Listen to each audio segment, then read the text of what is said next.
My name is Casey Taylor. I'm very proud to moderate this panel. I'm from Paradise and from for Kanoa, who's not here this morning. I went to Paradise High School. I graduated in 1991.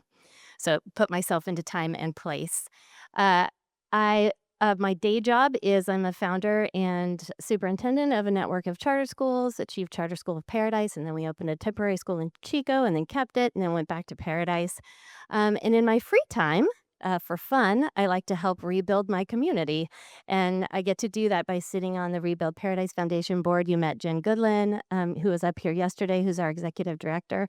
And then I also sit on the Valley Contractors Exchange's Sidecar Workforce Foundation Board. And Melissa Crick, are you in this room this morning? Melissa heads that up, and that's a fascinating foundation. We actually are training the construction trades workforce while we rebuild homes for fire survivors. So you want to meet up with her sometime today. And then I've been on a couple of delegations with After the Fire to Lahaina and to Altadena, and I'm just like so proud of those communities and so proud of how far they've come. Also, I know a lot of you in here were instrumental in helping Paradise rebuild and get our act together. And so I want to thank you for those of you who've been up to my hometown to help us out. So I'm going to pass the microphone down and let each one of my panel members introduce themselves. Sounds good. Good morning. I'm Karl Flippinger. I'm Vice President, Fire and Disaster Mitigation with the International Code Council. I get to spend my time on the road speaking with folks like you, advocating for strong building codes and the most recent building codes in the built environment. So my background is 30 years fire service and emergency management, and my heart goes out to all of you who are survivors here, and thank you for being here and sharing your stories. I'm Laura Blaul, a senior wildfire fellow with IBHS. I've been on the job all of 2 months.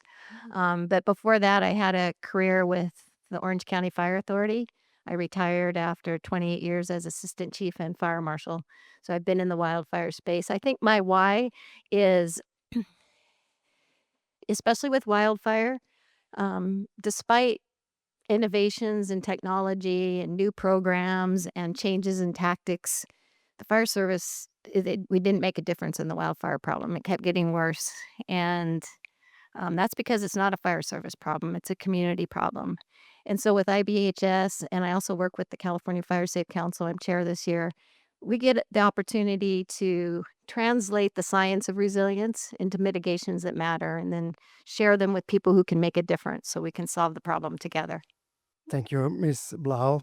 Jay Lopez, retired from Los Angeles County Fire Department as an assistant chief 5 years ago. And I know what you're saying. How can he be so young and be retired? But we can talk later.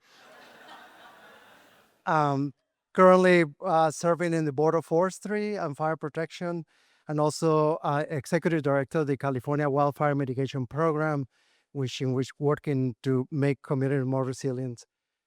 My wife, through the career that started in the 80s here in California, a lot had changed. The fires that, as a behavior analyst that I was for LA County, the fire behavior analysis that we did before has completely changed. The numbers and the models that we use are completely obliterated by some of the fires that we have not nowadays. So adaptation is a must. Is not a choice. We just have to adapt. We have nature that teaches us how to adapt.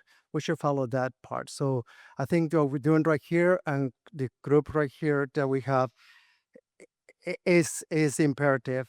And lastly, I had the pleasure, but also unfortunate pleasure to meet people that have lost their homes, who have lost their way of life. Not only if you lose your home, but also your way of life as your community is lost as well. I'm a resident of Altadena. Is not only the fire to damage one house to damage a whole community, and we see that more and more, like in Paradise, those groups. Good morning. I'm Jessica Pyska. I'm the District 5 supervisor in Lake County. And as Jennifer mentioned earlier, this week is our 10-year anniversary for the Valley Fire, which was actually our third fire that summer, which kind of kicked off this whole mega fire decade that we've been living through. So I did lose my home, most of my community, and like so many of you, got called to leadership I'm in my second term now as supervisor, making that choice to bring this work not only to the county, but also advocating at the state and federal levels for policy. So I am happy to be here today and delighted to share my work. Lake County was chosen to be one of the pilot programs through Jay's program. So we're going to talk what it looks like to build resiliency into our rural communities where we have the older housing stock. Oh my goodness, I'm so grateful for this panel. And the other Casey isn't here, but I say biggest panel, best panel this morning. And you might wonder, why is a charter school superintendent up here moderating this panel? Because my side hustle, and I used to say it's my side hustle that doesn't make me any money, but I'll circle back around on that, is that this blue house in the middle here is my house, which is the first IBHS wildfire prepared certified home in the universe, I like to say. No, thank you. But it actually had nothing to do with me. It had everything to do with these people sitting here next to me. I was busy putting schools back together, and I could not even wrap my head around building my own home and going back to Paradise. So it took me 3 years before I moved back to Paradise, and I couldn't handle building. And so I bought a house that was already built. And I picked this house because of the view, the mountains that we can see now, because our trees were mostly gone. It had some trees, so it still felt good to me, and it served my purpose. Well, the town leadership, the town of Paradise, who I adore, just like Katie, called and said, "Hey, your house is being built, was built to these IBHS wildfire prepared standards. Can we use it as a press conference to host a press conference to announce that our town is adopting the building codes for every home being built in Paradise?" I had no idea what they were talking about, what that meant. I didn't care, but I was like, sure, of course, my town, you can use my house for whatever you need. Well, I didn't realize that this house is on every tour anytime people are coming up to Paradise to look at hardened homes. So the pressure that's on me to keep this landscaping done is very high. I'll be out of town. It'll be like, hey, we're stopping by your house or whatever. I'm like, oh my gosh, I hope that whatever. Anyways, it wasn't until the IBHS engineers spent a week in my yard doing things to make sure my house was really ready to be plastered all over America. They took there were plastic privacy slats in my metal gate, combustible. They pulled up plants and removed them out of my front yard and replaced it with rock. But one of those mornings, there was a fire down in the canyon across the street from my house. And of course, CAL FIRE just knocked it out super quick. But I started panicking a little bit. And those guys were like, "Oh, your house isn't going to burn." And I'm like, "What? How could that even possibly be?" He's like, "If that fire gets up this canyon, your house is not burning. And neither is your neighbors or theirs." And I'm like, "What?" They're like, "Science. Look at this." And started showing me the videos of what IBHS was doing, building hardened homes and trying to burn them down. They're like, "This house, the way it's built in your 5 feet of defensible space, it's not burning." And then I was like, I'm so grateful. And then I have this sense of peace and safety. And I'll circle back. This is a moneymaker gig because the good work that Jen Goodland has been doing with Rebuild Paradise, bringing insurance companies to Paradise. Mercury changed my $10,000 a year policy with farmers to an $800 policy a year because of the work that's happening here. And my town's forethought to adopt those building codes. So I'm so grateful for the work that's happening under the hood here as they're all talking about the things they were doing. I'm just like, thank you so much. Okay, so we're gonna go to, and these are some examples of homes in Paradise with the zone 0, actually 5 feet of defensible space. So it can be pretty. And it's definitely worth the safety and sense of security. So we're going to start with Karl. Karl, tell us about the International Code Council and your code development process and how it relates to disaster mitigation. So again, hi, I'm Karl Flippinger. I'm Vice President of Fire and Disaster Mitigation at the International Code Council. I'm going to give you a little bit of background today on who we are, talk a little bit about our code development process, and then kind of launch into what specifically kind of helps and affects communities here withstand and be prepared for wildfire and get to wildfire resistant construction. So what I wanted to do is just kind of set what you're should expect to hear from us today, right? So I'll start out and I'm going to talk about minimum building code requirements and fire code requirements. We're going to pass it over to Laura, and she's going to talk about above code requirements and build on that. So the ICC work and the minimum codes will be the foundation, those minimum requirements that create that framework for what you'll hear about. Laura will then build on this and talk about where the IBHS standards are. We'll go to Jay, and Jay's going to talk about a state program that both has policy and financial means and assets to be able to support the kinds of construction that you're going to hear about from the ladies at the end. So that is kind of our why and how we tie this whole panel together. So we're a nonprofit. Mission driven, much like After the Fire. We're a code development leader. Our codes are used in all 52 states and then throughout the world. We have a national presence, global impact, as you can see, and a large network. Our membership is over 60,000, and we've got 400 active chapters throughout the country and in places throughout the world. So we have a code development process.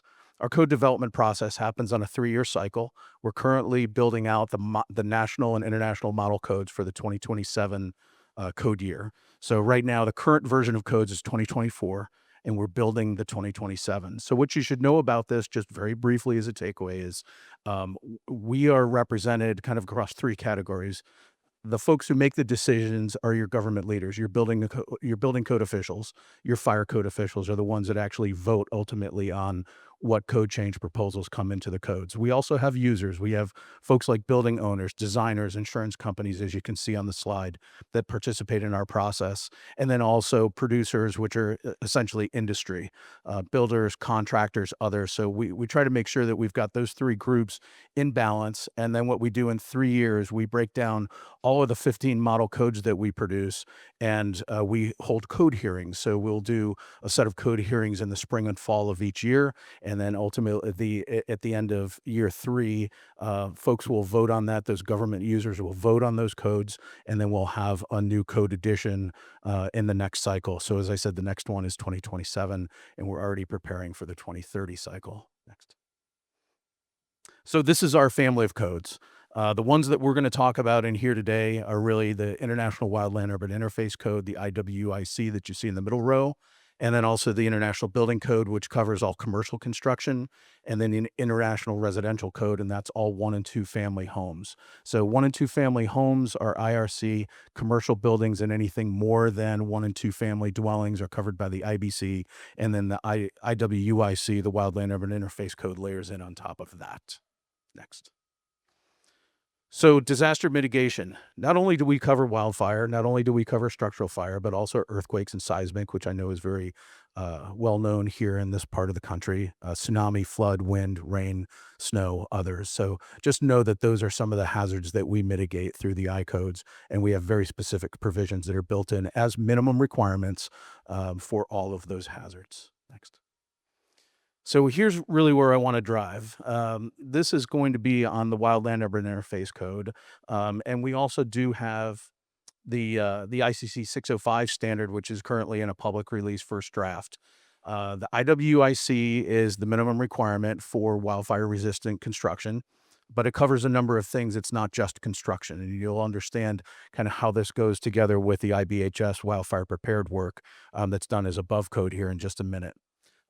The ICC 605 is something that we're working on with IBHS. Their chief engineer, Ann Cope, who you saw here last year, if you were here, sat next to me on the couch here as well, just like Laura and I are here this year, talking a little bit about how the ICC 605 is really driving to above code.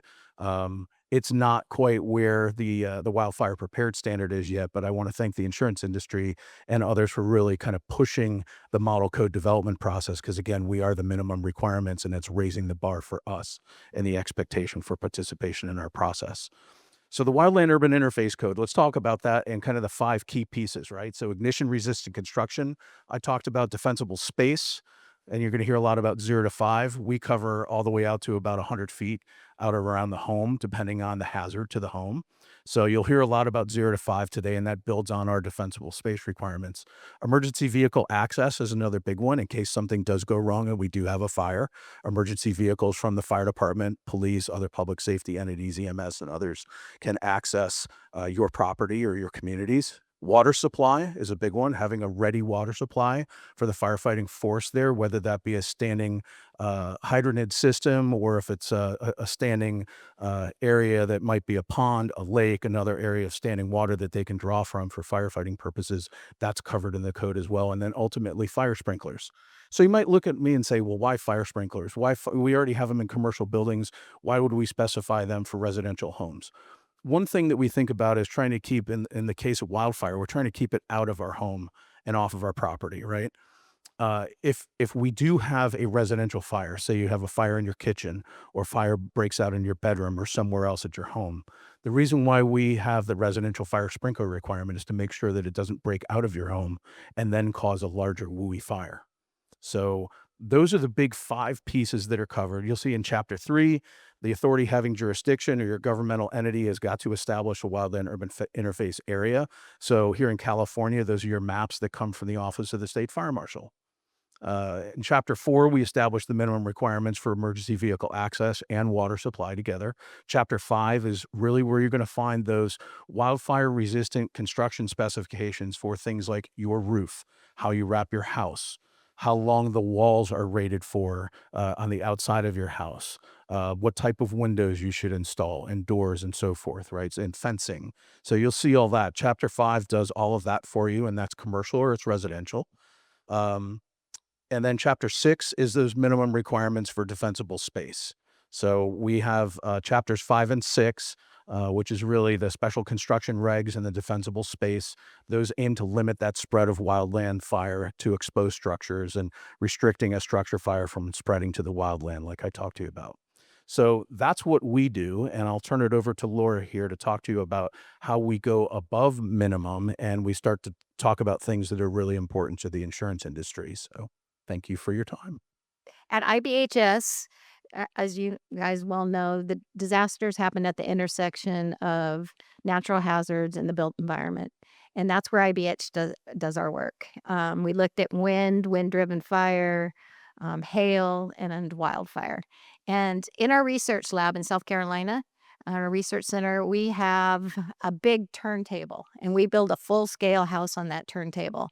And we've got a wall of fans that's 6 stories tall, and it can generate winds up to 135 miles an hour. And we have a trench between the fans and the home that we build, and we light it on fire and blow embers at that house. And we put sensors all over, we spin the house around, and we figure out how homes fail and, more importantly, what can be done about it. This is a little mini demonstration of what it looks like outside the lab, but it is, not a full scale, it's not censored, but it's a demonstration that we can take on the road so people don't have to come to South Carolina.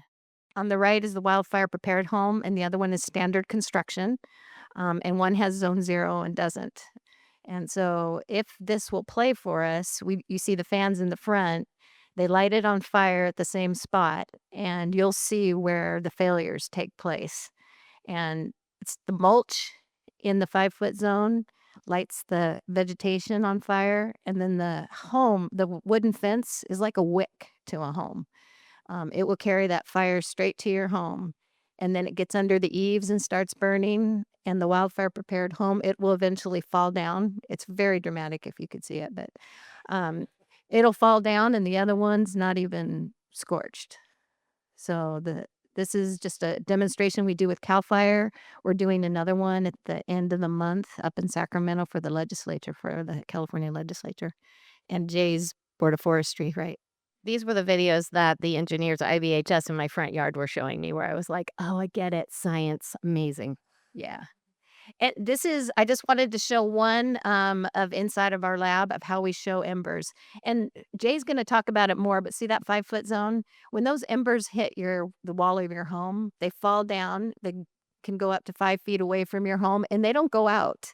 They stay there and they spin around. They're very turbulent, and they will light anything in that zone on fire and spread the fire to your home. Ooh, look at that. I'm not sure what happened there, but They took over for us and got the yeah.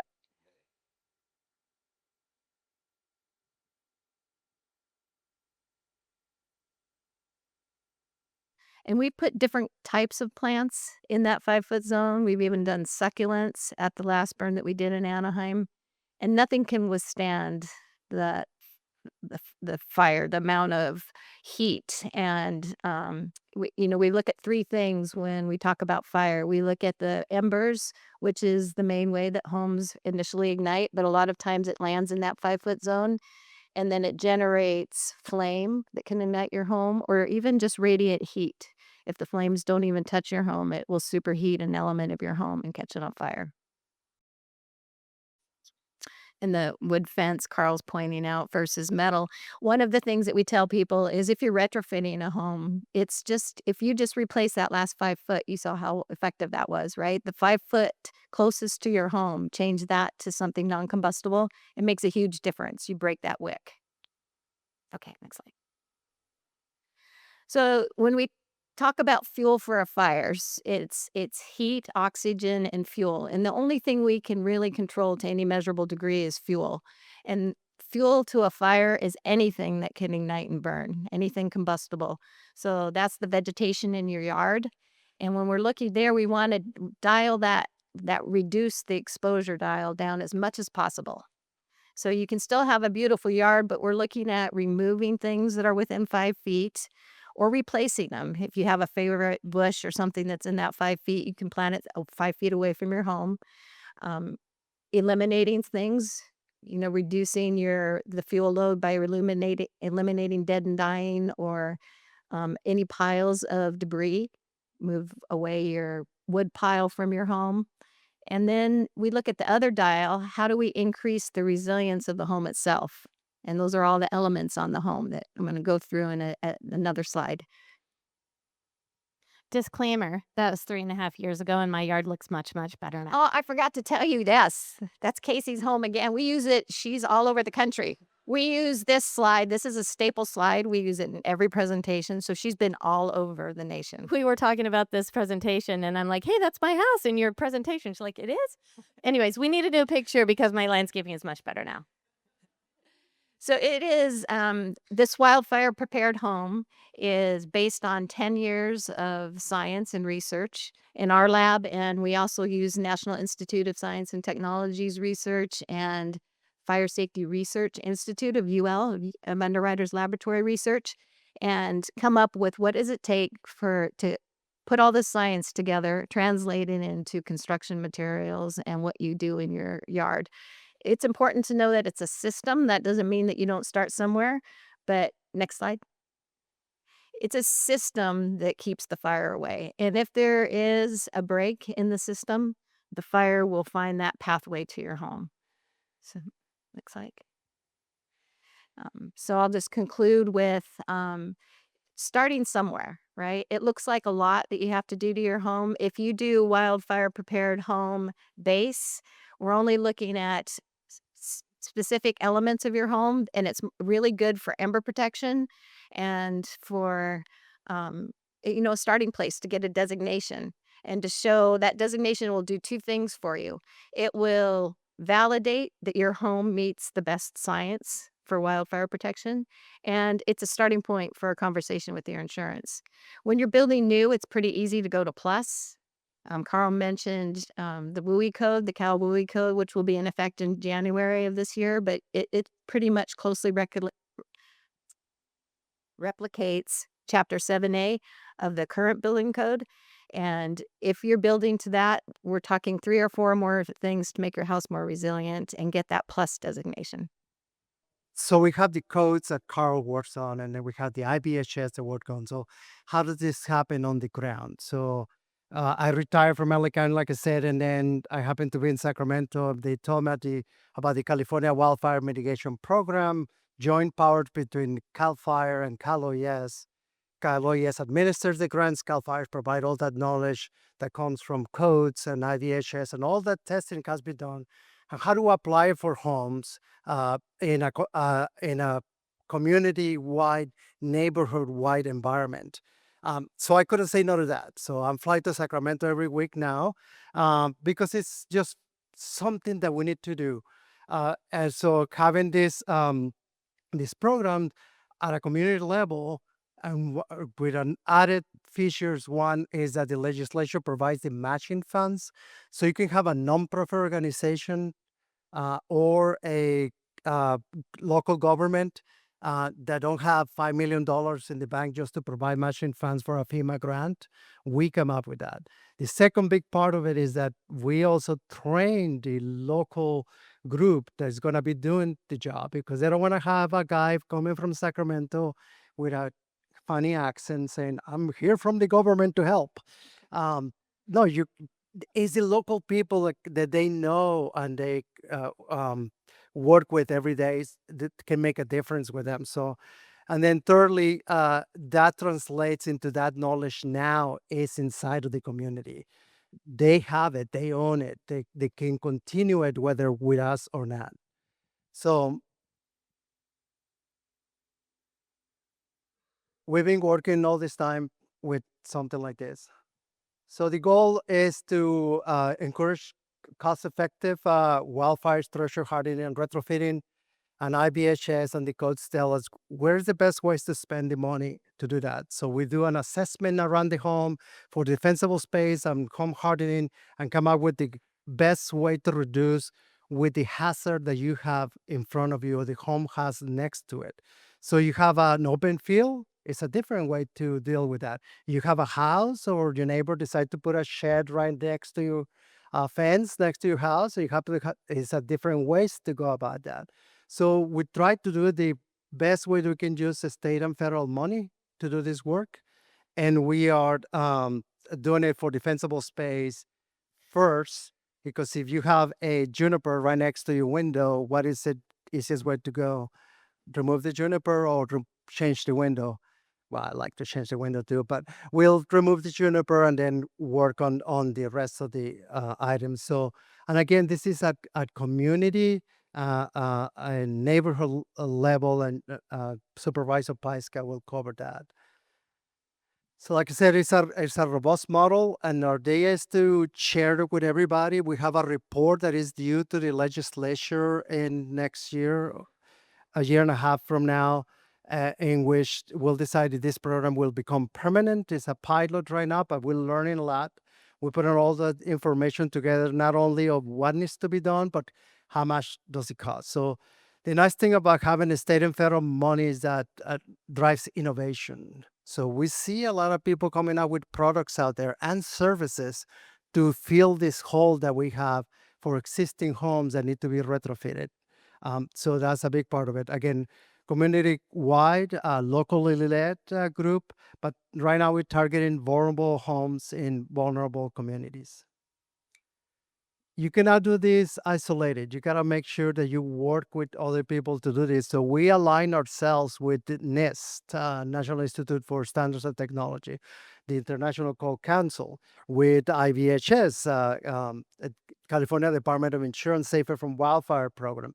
So whatever we do in each home that we work or each community also works for the other programs, and they can take advantage of discounts that will be by safer from wildfires or get the wildfire-prepared home designation, which is very important. But also the Department of California Department of Housing and Community Development. You have your stick-built homes, but also you have your manufactured homes. They manage the manufactured homes in California, so to have that aligned with our program is great. Headwater Economics, they have a great work on wildfire retrofit reports. We're working with Firewise USA as well, and the Governor's Office of Land Use and Climate Innovation. So how can we bring all this together?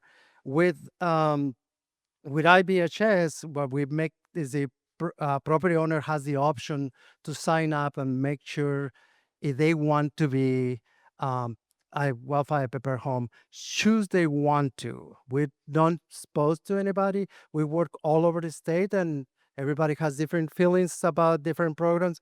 If they want to, we walk them through the program to become wildfire prepared home. So we were building something from the ground up, never been done before. It's been programs said, okay, well, let's put mesh in some vents, let's do something in here and something in there, but never at this level. So we started with something that never been done before, especially with some state and federal money. It's very challenging. It's not easy. If I go to your house or we go to your house and say, we're going to change the side of your house and we're going to change this part of it. Just think about it. You're going to do a reno in your house or you're going to remodel your bathroom. You sit down with that contractor, you go over the timeline, you go over the materials and all that. So it takes not only the science that we were talking about, but also the emotional intelligence to work with the group that we work in there. So we have to create something from the very beginning, and that didn't happen without creating a minimum quality standards. So we have everything for our roof, anything from removing all the leaves of the roof to replacing the whole roof. And we have gone through each one of the options that could be for each home using the codes, using IBS experiences, using CAL FIRE experiences. That's our cornerstone. That's what we use to make sure that it's understood by the property owner, by the contractor, building official, is our minimal quality standards. And we have those for home hardening and for defensible space. Yeah, it felt impossible at the very beginning, but right now we have 61 homes completed, most of them in Lake County. And we're very proud of the work that is being done. We're learning a lot. All that is available. Anybody wants to talk, we can share all this information with you. It's available for anybody from learn from our successes and our mistakes as well. Thank you very much. So when we were approached in 2021 to pilot this program, we were the third community selected, and I was absolutely terrified at the scope and scale of this project. This is Lake County's fire history. In the last 10 years, more than two-thirds of the land mass has burned, and you'll see here that the largest fires have been in the last 10 years. So this is why we were chosen to pilot this program. We're almost, my district is entirely unincorporated. We have 2 small cities. So with the exception of that one little white spot in the middle, that's an ag area. Everywhere else is in the WUI. My district, or the Valley Fire, that's half my district burned. The other half just above it, we're going to look at the pilot, is one of the areas most likely to burn. So I spend all of my work in long-term recovery and also mitigation. So next slide. 5% of our housing stock has been lost, and every person's been evacuated at least once in the last 10 years. So the idea for this pilot is cluster resiliency strategy. So we want to take this community and we're going to harden 340 homes, because we know that if you harden one home here and there, it doesn't help the community. So it's a $22 million project funded through FEMA with the share from the Wildfire, Cal OES, and Cal Fire. And each of these homes, we're building out about $60,000. It includes the Zone 0 defensible space and the hardening, which is really significant. A lot of people are upset about what Zone 0 looks like, and we're doing it here, and we're retrofitting these homes. We know that there's about 5 million homes in California built before 2009 that are in high wildfire threat areas, and this is how we're going to move forward. Okay, next slide. So this is one before and after, and you can see it's a really big difference. Deanna Fernway, can you please stand up? This is our program manager. She's been overseeing this project for several years now. She's become an expert in sourcing product, training contractors, and bringing teams together, including the very difficult sometimes HOA. So talk to her. She is an expert. This is her handiwork. Next slide. Here's another example of what it looks like to enclose those porches, right? And get that Zone 0 gravel around. It's sometimes difficult to have conversations with homeowners when they don't want to, pull out the rose bushes, or, they're very attached to things, and change is hard. But do you see that fencing? That's non-combustible fencing. It looks just like wood fencing. So there's a lot of product development that's happening right now in this space. It's really exciting and it doesn't cost much more. Next slide. We're about at the end. And I also want to call out Frank Bigelow, who's in the back. This is his baby. You could talk to him too. So this has really been a pretty incredible collaboration with the state, with FEMA, and with our local partners, making sure that we had the scaffolding around us for this pilot to be less terrifying than it was originally, to make sure that we would be successful. And we had our hands held the entire way through this project. So we're at 31 homes, which is, I think, half of what the homes state totaling are. And we're on track in January to get to 9 homes a month through the end of hopefully we get our extension. So inspirational. Thank you all so much for your input and your hard work. I want to also, we mentioned Firewise Communities, call out the Butte County Fire Safe Council is also here, and are strategically working on making all of Paradise into separate Firewise communities. So you're right, it starts with the homeowner and the neighborhood and the entire community. It's a whole system. Thank you all. I think we have a video that we couldn't get. It's actually the same demonstration in a different area. I'm not sure how 2 slides got in there, but this is the one that I wanted to show just because it's pretty quick, and you can see what a dramatic difference it is in a wildfire-prepared home with the eaves and the vents and the zone 0 and the non-combustible fencing. It makes a significant difference. And that is actually all the motivation you need to pull out your rose bush. Right? No rose bush is worth losing your whole house or your neighborhood. Thank you, panel. Anything else anybody would like to add or comment on? Just one quick thing. The one thing that I think we gapped on in the panel is just that, show of hands, how many folks are here from California?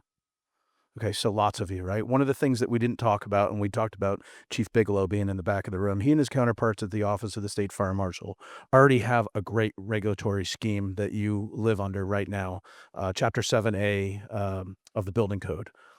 As you heard mentioned, that will be transitioning now to Title 24, Part 7 at the beginning of next year. That will incorporate the International Wildland Urban Interface Code as the basis for that model. But California's provisions are so much stronger and ultimately better than what we see throughout the country, in that you'll see some things in the minimum requirements in your code that we have more on the model code than you have in your code in terms of options. And those are lower options for folks who don't face the same kind of threat, hazard, risk, but also recurrence interval that you do here. So the code that you have here in California is absolutely fantastic. It was born back in 2005 to 2008 timeframe. Laura participated in its development as a chief, and it's absolutely fantastic. So I want to make sure that, since there's so many people from California here, just to know that we're the basis. We create that model. California takes it and amends it, and then kind of builds from there. And wanted to make sure that the Office of the State Fire Marshal, Chief Bigelow's crew that's there, gets the credit that they're due. And you're very well protected here as well. It's just a matter of how can we do better in the insurance industry, and then these programs are really pushing us to do that. If I could add, Zone 0 has been mentioned several times today. So full disclosure, I'm in the advisory committee for Zone 0 for the Board of Forestry. It's 3 of us. So we have learned throughout the years that we have to change our ways. So at the beginning was seat belts. Gonna date myself. First seat belt that I wore was a lap seat belt, and then, came the other amenities, and security came above that. So the additions of safety is what it makes things better, but also how things change and how technology and experiences and codes can help us improve that.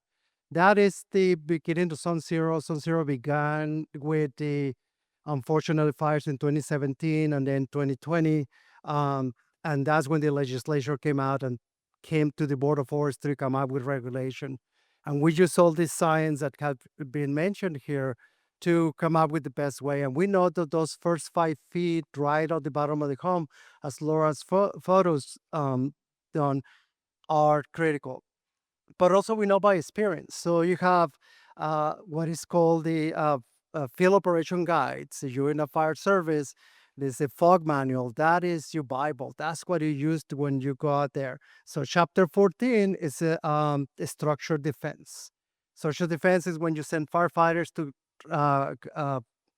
get a neighborhood ready to withstand fire or put a fight to the fire in there. So there are several rules right there that you have to follow. First one being safety, having a way out.